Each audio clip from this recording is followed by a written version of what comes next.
2024 সালেও কিন্তু প্রাকৃতিক দুর্যোগ কিছু আসবেই। পয়লা মে থেকে এই যে জুন মাস পর্যন্ত এই টাইমটা কিন্তু খারাপ টাইম, ভারতবর্ষের পক্ষে খুব ভালো নয়। পরিবর্তন অনেকটাই আসবে, যেটা পেয়েছিল অতটা তার পাবে না। আজ তাক বাংলায় স্বাগত।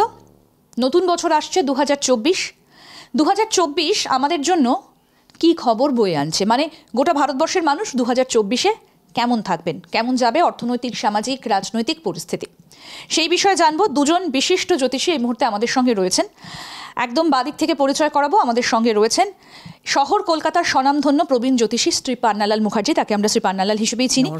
এবং আমার বাদিকে রয়েছেন institute of oriental studies and রিসার্চের চেয়ারপারসন এবং প্রখ্যাত জ্যোতিষী শহর কলকাতার শ্রী শ্যামল ভট্টাচার্য মহাশয়। আপনাকেও স্বাগত জানাই। আমি শুরুতে একটু শ্যামলবাবুর কাছে আসবো এবার, যে গোটা ভারতবর্ষের নিরিখে যদি বলি 2024 কেমন সময় বয়ে আনছে? দেখুন, 2024 ভারতবর্ষের রাশিচক্র অনুযায়ী রাশির তৃতীয় রাহু আছেন। রাশির তৃতীয় স্থান, যেটা আমরা যেটাকে বলি যোগাযোগ বা কানেকশান, যেগুলো বলি আমরা যোগাযোগটা, রাহু তৃতীয় থাকার ফলে এবং বৃহস্পতি আছে চতুর্থ স্থানে, ভারতবর্ষের পক্ষে আমি বলবো খুব ভালো। এই কারণে যে রাহু তৃতীয় থাকলে মিডল ইস্ট কান্ট্রি, এই কান্ট্রির এইগুলোর সাথে যোগাযোগ হয় এবং তাদের কাছ থেকে আর্থিক সহায়তা পাওয়া যায় এবং অনেকটাই ভারতবর্ষকে উন্নতি করার সুযোগটা থাকবে। সুতরাং অন্যান্য দেশের সাথেও ভারতবর্ষের যোগাযোগ শ্রীবৃদ্ধি পাবে। সুতরাং ভারতবর্ষ কিন্তু একটা জায়গাতে মানে শ্রেষ্ঠ আসন নিয়ে তারা ভারতবর্ষ দাঁড় করাতে পারবে। আমার তো মনে হয় 2024 বা তার পরবর্তী বছরগুলো ভারতবর্ষের পক্ষে সবচেয়ে ভালো সময় এবং আর্থিক দিকে বা প্রতিষ্ঠার সময়।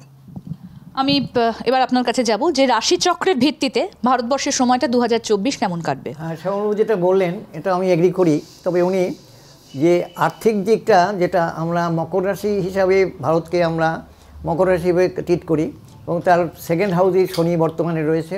সেকেন্ড হাউস তার নিজের ঘরে, সবচেয়ে আনন্দময় ঘর কুম্ভ রাশিতে সেকেন্ড হাউস। সুতরাং ওখানে বোঝা যায় যে আর্থিক দিক দিয়ে আমাদের আগামী দিনগুলো সমৃদ্ধি হবে।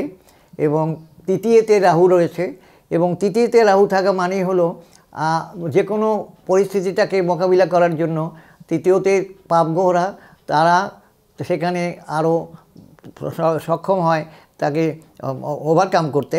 এবং তারপরে চতুর্থতে রয়েছে বৃহস্পতি। সুতরাং এই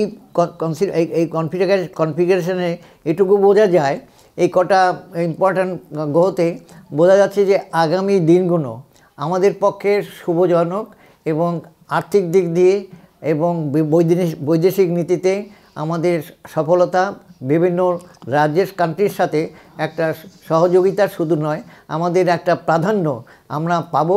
এবং সেটা বোঝা যাচ্ছে যে আগামী বছরে 2024 কেন 24-25 আমাদের আগামী দিনগুলো আস্তে আস্তে ক্রমশ এটা বৃদ্ধি পাবে, এরভাবে আমরা নিশ্চিত রয়েছে। 2024 মানে লোকসভা ভোট, তো রাজনৈতিক পরিস্থিতি কতটা সুস্থিতি, কতটা স্থিতি থাকবে দেশের ক্ষেত্রে? ব্যাপারে যে রাজনৈতিক পরিস্থিতি ভারতবর্ষে সবসময় একটা ডামাডোল চলেই।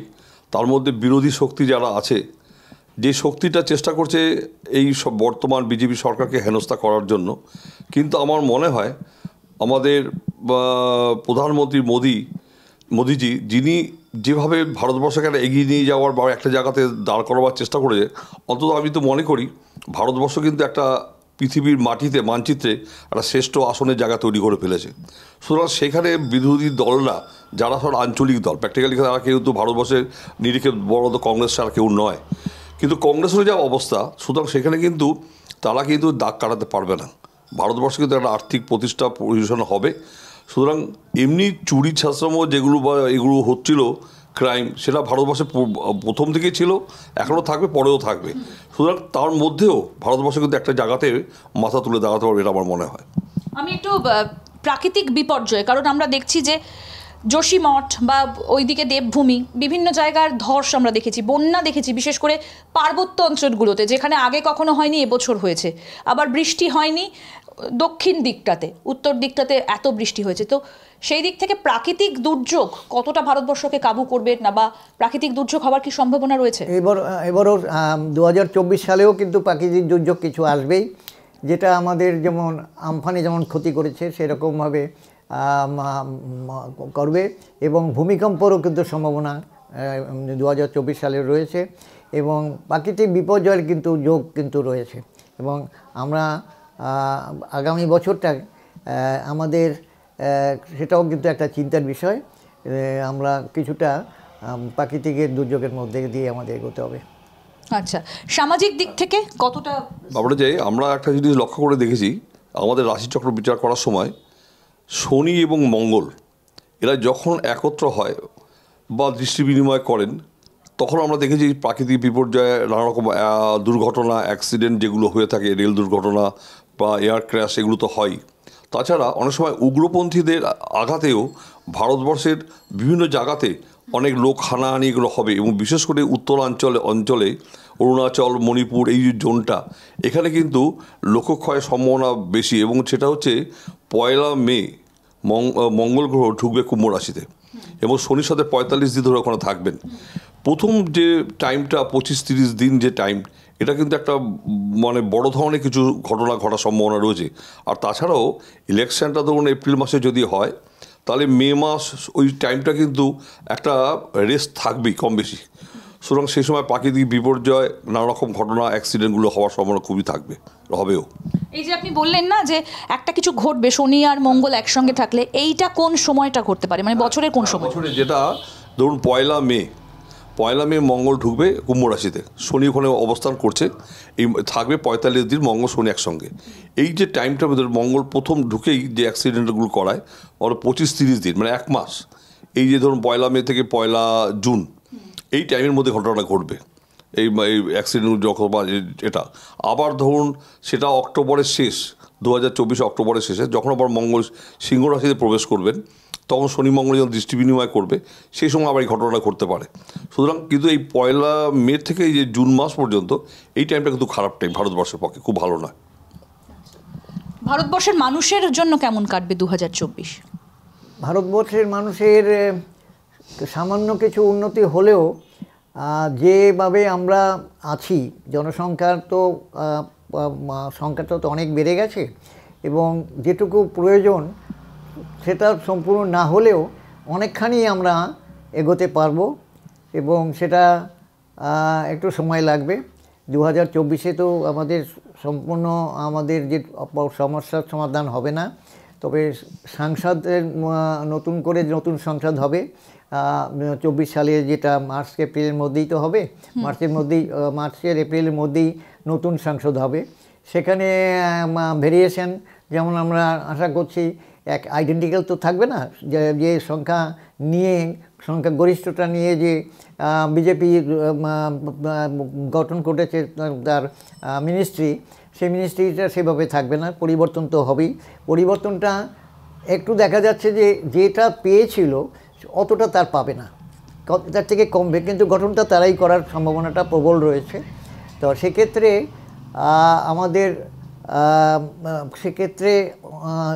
পরিবর্তন অনেকটাই আসবে, তবে শুভ পরিবর্তনটা আমরা আশা করতে পারি। বিদেশের সঙ্গে যোগাযোগ কতটা বজায় থাকবে ভারতের সাথে বিদেশের যোগাযোগটা খুব ভালোই হবে, এবং এখন অন্যান্য যেমন আমেরিকা, রাশিয়া বা অন্যান্য দেশগুলো ভারতবর্ষকে আগে গুরুত্ব দিত না, বিশেষ করে আমেরিকা তো এখন খুব গুরুত্ব দিয়েই ভারতবর্ষকে দেখছে। সুতরাং যোগাযোগগুলো বৃদ্ধি পাবে, কোনো অসুবিধা হবে না, ভারতবর্ষ একটা ভালো জায়গা, ভালো পজিশনই পেয়ে যাবে। 2024 ভারতবর্ষের জন্য মোটামুটিভাবে বলা যায় যেটা মাঝারি পরিস্থিতির বার্তাই দেবে। এবং মসনদে কোন রাজনৈতিক দলকে আমরা দেখতে পাবো 2024 লোকসভা ভোটে? কোন দল আসছে ক্ষমতায়? কোন দল বলতে পার্লামেন্টে? হ্যাঁ, পার্লামেন্টে সম্ভাবনাটা বিজেপি আসছে, তবে এসে মার্জিনটা তো কমে যাবে। অন্য ইন্ডিয়া যে জোট গঠন করেছে, সেই জোটটাও কিছুটা বিভিন্ন জায়গায় সংখ্যাটা বাড়বে, তবে সব পার্টি তো সংখ্যাটা, বহু পার্টি তো একেবারে নিশ্চিতভাবে নেমে গেছে। কিছু পার্টিকে তার কিছু সিট পাবে, তবে আমাদের মূল কাঠামোটা নরেন্দ্র মোদীর হাতেই থাকবে। বেশ, অর্থাৎ রাজনৈতিক পরিস্থিতি কেমন থাকবে সেটাও আমরা জানলাম, তবে একটা বিষয় কিন্তু খুব ভাবাচ্ছে, সেটা হচ্ছে প্রাকৃতিক দুর্যোগ, ভূমিকম্পের আশঙ্কার কথা কিন্তু বলছেন জ্যোতিষীরা রাশিচক্র বিচার করে। ওটা কিন্তু মে জুনের মধ্যেই কিন্তু একটা ভূমিকম্পের সম্ভাবনা রয়েছে, এটা কিন্তু বড্ড আশঙ্কার খবর। অনেক ধন্যবাদ আপনাদের দুজনকে। কেমন কাটবে 2024? তার একটা বিচার রাশিচক্রের ভিত্তিতে জ্যোতিষীরা আপনাদের সামনে তুলে ধরলেন। এরকম আরও অনেক আপডেট পেতে আজ তাক বাংলার ইউটিউব চ্যানেল সাবস্ক্রাইব করুন, নোটিফিকেশন পেতে বেল বাটন অপশন প্রেস করুন, এই ভিডিও সম্পর্কে আপনাদের মতামত জানান, কমেন্ট করুন, শেয়ার করুন, হোয়াটসঅ্যাপে ফলো করুন আজ তাক বাংলা। নমস্কার।